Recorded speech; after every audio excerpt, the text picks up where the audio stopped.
नमस्कार, आप देख रहे हैं बिहार की बात और मैं हूं आपके साथ अंकिता शर्मा। बुलेटिन की शुरुआत करेंगे। इधर बारिश के बीच मुख्यमंत्री नीतीश कुमार राजभवन पहुंचे। बता दें आपको कि जब भी सीएम का अचानक से राजभवन पहुंचना होता है उसके बाद से सियासी गलियारों में जाहिर सी बात है हलचल तेज होती है। राजभवन में सीएम नीतीश कुमार और राज्यपाल राजेंद्र विश्वनाथ अर्लेकर के साथ मुलाकात की हुई। दरअसल अपने पुराने ट्रैक रिकॉर्ड के कारण जब भी मुख्यमंत्री नीतीश कुमार अचानक राजभवन पहुंचते हैं तो बिहार में सियासी हलचल तेज हो जाती है। मुख्यमंत्री के राजभवन पहुंचते ही सियासत में तरह तरह के कयास लगाए जाते हैं, बयानबाजी का दौर भी शुरू होता है। तो इधर बारिश के बीच एक बार फिर से मुख्यमंत्री नीतीश कुमार राजभवन पहुंचे। ऐसे में हलचल बढ़ना लाजमी सी बात है, लेकिन यह मुलाकात राजनीतिक बताई जा रही है। और इससे पहले 23 जून को मुख्यमंत्री नीतीश कुमार ने राज्यपाल राजेंद्र विश्वनाथ से मुलाकात की थी। वहीं सीएम और राज्यपाल के बीच करीब 40 मिनट तक मुलाकात हुई थी। अब एक बार फिर मुख्यमंत्री ने राज्यपाल से मिलने के लिए राजभवन पहुंचे तो जाहिर सी बात है कि सियासी गलियारों में चर्चाओं का बाजार गर्म है और तस्वीरें भी सामने आई जहां मुख्यमंत्री नीतीश कुमार राजभवन पहुंचे और उन्होंने कहा जा रहा है कि ये मुलाकात राजनीतिक है और राजनीतिक गलियारों में ये भी चर्चा का विषय बना हो। क्योंकि अगर हम बात करें पिछले बार की भी कि जब बिहार के मुख्यमंत्री नीतीश कुमार राजभवन पहुंचे तो राजनीतिक परिदृश्य जो है वो बदला था। तो इस बार भी चर्चाओं का बाजार गर्म है और ऐसे में देखने वाली बात होगी कि राज्यपाल से मुलाकात के बाद क्या कुछ बातें निकलकर सामने आती है। लेकिन दूसरी तरफ अगर हम बात करें तो बिहार की राजनीति में फिलहाल कुशवाहा वाली हवा बह रही है। एक और एनडीए ने उपेंद्र कुशवाहा को काराकाट से मिली हार के बाद कुशवाहा समुदाय की नाराजगी को भांप लिया है, तो वहीं दूसरी ओर आरजेडी अपना इमेज एमवाई समीकरण से ऊपर उठकर सर्वजन पार्टी में बनाने में लगी हुई है। इसका उदाहरण हमें बीते लोकसभा चुनाव में भी देखने को मिला। जब आरजेडी ने मैदान में 6 से 7 कुशवाहा उम्मीदवार को उतारा तो औरंगाबाद से न सिर्फ अभय कुशवाहा को जीत मिली बल्कि औरंगाबाद से नवनिर्वाचित सांसद अभय कुशवाहा को राजद का संसदीय दल का नेता भी चुना गया, जबकि एनडीए के उपेंद्र कुशवाहा जैसे दिग्गज नेता को भी हार का सामना करना पड़ा। वहीं नतीजों के बाद अब एक बार फिर एनडीए कुशवाहा वोट बैंक की गोलबंदी करने में लगी है। तो एनडीए की तरफ से उपेंद्र कुशवाहा को राज्यसभा भेजा जा रहा है, तो वहीं विधान परिषद में अब शाहबाद से भगवान सिंह कुशवाहा को विधान परिषद का उम्मीदवार बनाया गया है।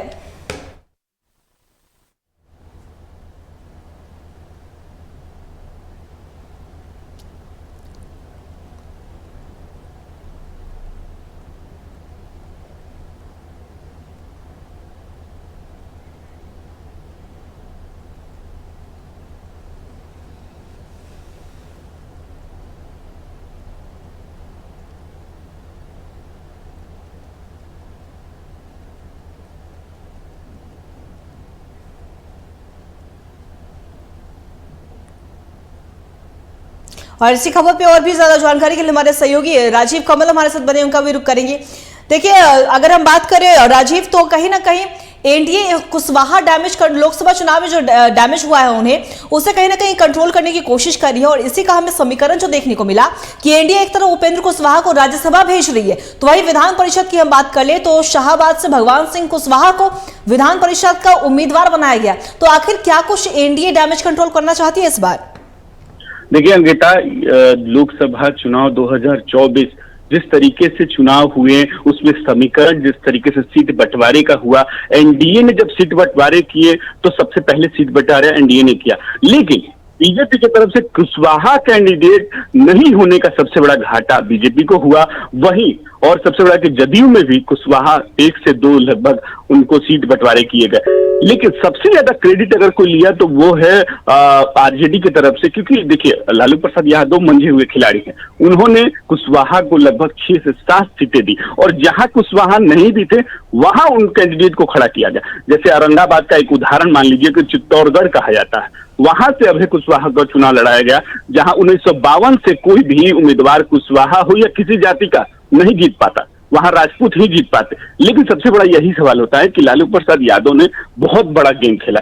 कुशवाहा को देख लिया कि जब एनडीए में कैंडिडेट नहीं थे तो उन्होंने कुशवाहा पर ही दाव खेला और कुशवाहा के दाव खेलने पे एक नतीजा तो आप देख ही सकते हैं। भले उनको सीटें नहीं आई लेकिन जो उनके सीट बड़े हैं, और कुशवाहा का जिस तरीके से एनडीए की तरफ से ये कहा गया कि जो उपेंद्र कुशवाहा को हराने में अगर पवन सिंह जब खड़े हो गए, ये अंदर से खाने से बात आई कि पवन सिंह को खड़ा बीजेपी ने करवाया, ये यहाँ तक की चर्चा हुई। तो इसको लेकर कहीं ना कहीं कुशवाहा 2024 में जिस तरीके से झटका मतलब एनडीए को लेकर, तो उसको ये सवाल खड़े हुए कि जो सीट कम हुए हैं वो कुशवाहा को लेकर हुए। उसके बाद भी एक नहले पे दहला लालू प्रसाद यादव ने खेला कि जब संसदीय दल का नेता भी बनाया तो वो भी अभय कुशवाहा को बनाया, जहां से वो औरंगाबाद से वो चुने जाते हैं। तो कहीं ना कहीं जो शाहाबाद हो या तमाम जो जगह हो, जो अभय कुशवाहा को लेकर जिस तरीके से कुशवाहा जाति में नाराजगी देखी गई, उसको डैमेज कंट्रोल कहीं ना कहीं करने की कोशिश की गई है। क्योंकि आने वाले विधानसभा चुनाव 2025 देखते हुए नीतीश कुमार भी इस तरीके से मान रहे हैं और बीजेपी ये मान रही है कि कहीं ना कहीं अगर नाराजगी ज्यादा बढ़ती है तो उसका खामियाजा 2025 में भुगतना पड़ेगा। उसको देखते हुए उपेंद्र कुशवाहा को बाकायदा राज्यसभा सांसद की तरफ भेजा जा रहा है और वहीं जो भगवान सिंह कुशवाहा हैं उनको भी एक भेजा जा रहा है एमएलसी के तौर पर। तो एक बात सही है, कुशवाहा जिस तरीके से राजनीति गरमाई 2024 को चुनाव को लेकर, उसको देखते हुए डैमेज कंट्रोल नीतीश कुमार और सम्राट चौधरी और बीजेपी जो खेमा है वो करने की कोशिश कर रहे हैं। किताब आपने कहा कि डैमेज कंट्रोल तो जरूर करना चाहेगी और बीजेपी ने यह भाप लिया है कि अगर एक चूक भी हुई तो कहीं ना कहीं इसका खामियाजा जो है वो 2025 में भुगतना पड़ सकता है। तो इससे क्या राजीव, इसे पूरी तरीके से यह समझा जाए, क्या एनडीए या बीजेपी कोई कसर नहीं छोड़ना चाहती विधानसभा चुनाव में और इसी का नतीजा है कि उपेंद्र कुशवाहा को मनाने की कोशिश की जा रही है, राज्यसभा उन्हें भेजा जा रहा है?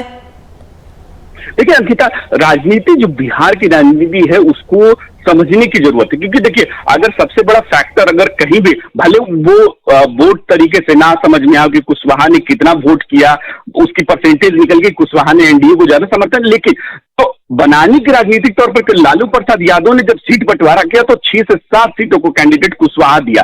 तो ये बनाने की कोशिश की गई कि जो लॉ कुश की जो जोड़ी है वो एनडीए उसको भाव नहीं दे रही है और उसको लेकर जो नुकसान ज्यादा से ज्यादा, चाहे वो आप यूपी में देख ले चाहे बिहार में उसका नुकसान देख ले, उसका नुकसान कहीं ना कहीं देखने को जरूर मिला।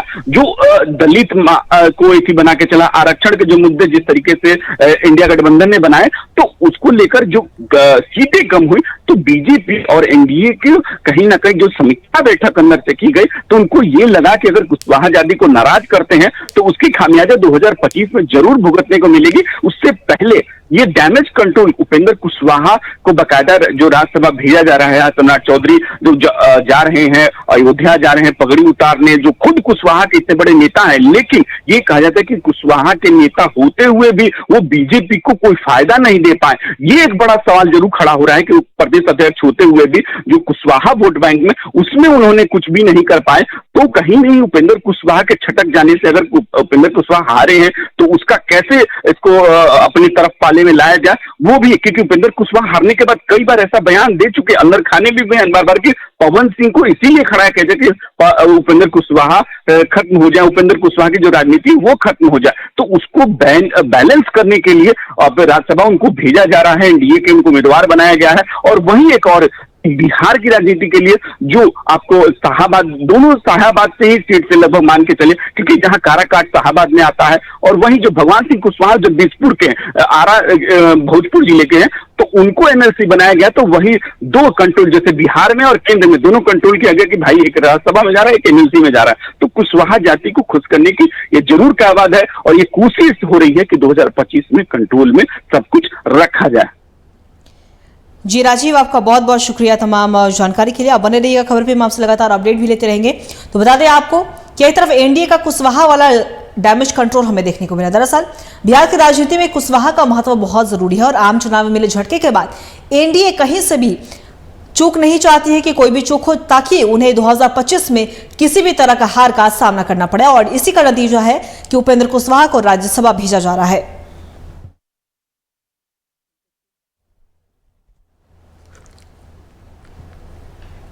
और जिस तरीके से मैंने पहले भी जिक्र किया कि बिहार के सियासी गलियारों में चर्चाओं का बाजार एक बार फिर से गर्म हो गया है। दरअसल बारिश के बीच मुख्यमंत्री नीतीश कुमार राज्यपाल से मिलने के लिए राजभवन पहुंच गए हैं और सीएम के अचानक राजभवन पहुंचने के बाद सियासी हलचल भी तेज हो गई है। दरअसल राजभवन में सीएम नीतीश कुमार और राज्यपाल राजेंद्र विश्वनाथ अलकेरकर के साथ मुलाकात हुई है। दरअसल अपने पुराने ट्रैक रिकॉर्ड के कारण जब भी मुख्यमंत्री नीतीश कुमार अचानक से राजभवन पहुंचते हैं और वो भी अब तो बारिश के बीच में पहुंचे हैं, तो जाहिर सी बात है कि बिहार में सियासी हलचल तो तेज होगी ही।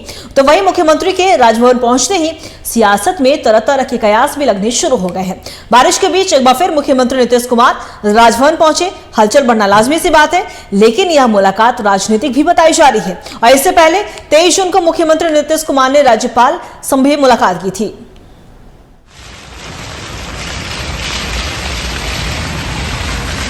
और इसी खबर पे और भी ज्यादा जानकारी के लिए हमारे सहयोगी राजीव कमल हमारे साथ एक बार फिर से जुड़ चुके हैं, उनका रुख करेंगे।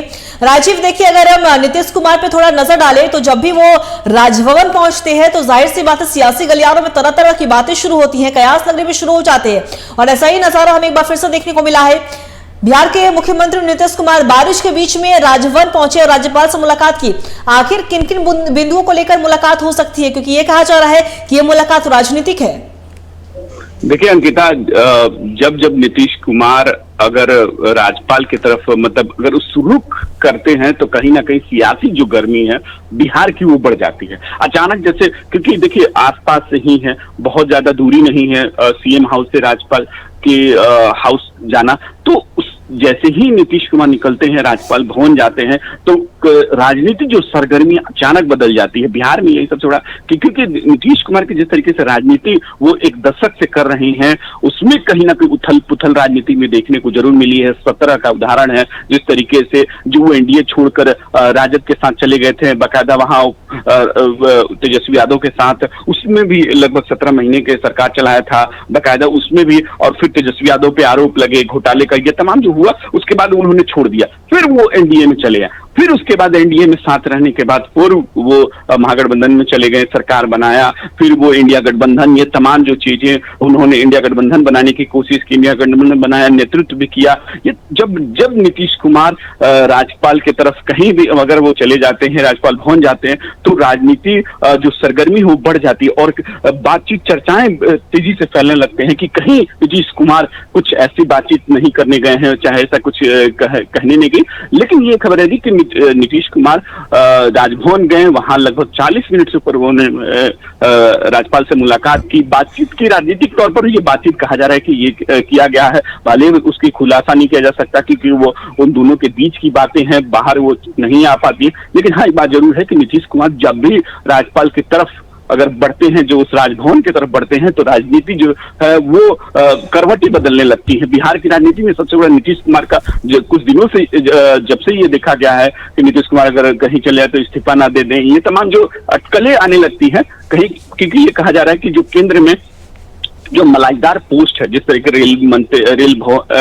रेल विभाग का, ये तमाम जो नहीं मिलने से ये भले कयास लगा जाने की नाराजगी है, ये बड़ा पोस्ट नहीं मिला, बड़ा एक पोर्टफोलियो नहीं मिला जदयू को लेकर, तो नीतीश कुमार नाराज चल रही है। तमाम जो चीजें हैं राजनीतिक घटनाक्रम पर ये बार बार ये निकल के आती है कि उनको नीतीश कुमार नाराज है कि उनके सहयोगी को बड़ा पोस्ट नहीं मिला, जदयू को बड़ा पोस्ट नहीं मिला, तो ये नाराजगी। लेकिन ऐसा भी फिलहाल कुछ नहीं है। नीतीश कुमार एनडीए के साथ है, वो राज्यपाल से मुलाकात करने गए थे, कुछ राजनीतिक बातचीत हुई होगी उनके साथ, क्या बातचीत अंदर में जो भी हुआ, लेकिन 40 मिनट तक मुलाकात थी, फिर वो बाहर निकल गए, वो खुद सीएम हाउस चले गए। ऐसा कुछ भी नहीं अभी तक फिलहाल है। हाँ, लेकिन नीतीश कुमार के जाने से जरूर बिहार की राजनीति में सरगर्मी बढ़ जाती है। अंकिता